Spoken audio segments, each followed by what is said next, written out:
जूनचा हप्ता 2 दिवसांमध्ये जमा होणार आहे। अर्थ खात्यानं 3600 कोटींचा निधी वर्ग केलाय। लाडकी बहीण योजनेची आज वर्षपूर्ती आहे आणि लाडक्या बहिणींसाठी आज आनंदाची बातमी आहे। लाडक्या बहीण योजनेच्या वर्षपूर्तीच्या निमित्तानं लाभार्थ्यांना 3600 कोटी रुपये अनुदान रविवारीच वर्ग करण्यात आलेलं आहे।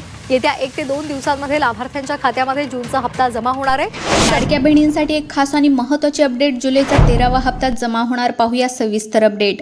राज्य शासनाच्या मुख्यमंत्री माझी लाडकी बहीण या योजनेअंतर्गत पात्र महिलांना दरमहा 1500 रुपये दिले जातात। ही योजना लाखो महिलांसाठी आर्थिक आधार बनली आहे आणि आतापर्यंत या योजनेचे तब्बल 12 हप्ते पात्र लाभार्थ्यांच्या बँक खात्यामध्ये जमा सुद्धा झाले आहेत। आता सध्या जून महिन्यातील 12व्या हप्त्याची प्रक्रिया सुरू आहे। 30 जून 2025 पासून जून महिन्याचा हप्ता लाडक्या बहिणींच्या खात्यामध्ये जमा होण्यास सुरुवात झाली आहे। या हप्त्यासाठी राज्य सरकारने तब्बल 3600 कोटी रुपयांचा निधी वितरित केलेला आहे। यामुळे राज्यातील लाखो महिलांना मोठा दिलासा या ठिकाणी मिळाला आहे आणि त्याच्या चेहऱ्यावर आनंद पाहायला मिळत आहे।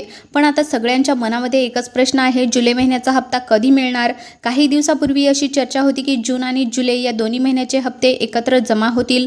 खरं तर जूनचा हप्ता जून महिन्यामध्ये मिळाला नव्हता, त्यामुळे लाडक्या बहिणींना असा विश्वास होता की जुलैमध्ये दोन्ही हप्त्यांची रक्कम एकत्र मिळेल, पण प्रत्यक्षामध्ये तसं काही झालं नाही। सरकारने यावेळी फक्त जून महिन्याच्या हप्त्यासाठी निधी वितरित केलेला आहे, पण लाडक्या बहिणींनी निराश होण्याचे काहीच कारण नाही। मिळालेल्या माहितीनुसार जुलै महिन्याचा हप्ता जुलै महिन्यातच पात्र महिलांच्या खात्यामध्ये जमा होईल।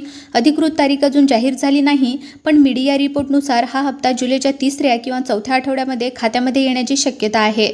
त्याचप्रमाणे आपल्या YouTube चॅनलला सबस्क्राईब करा आणि व्हिडिओला एक लाईक नक्की करा। धन्यवाद।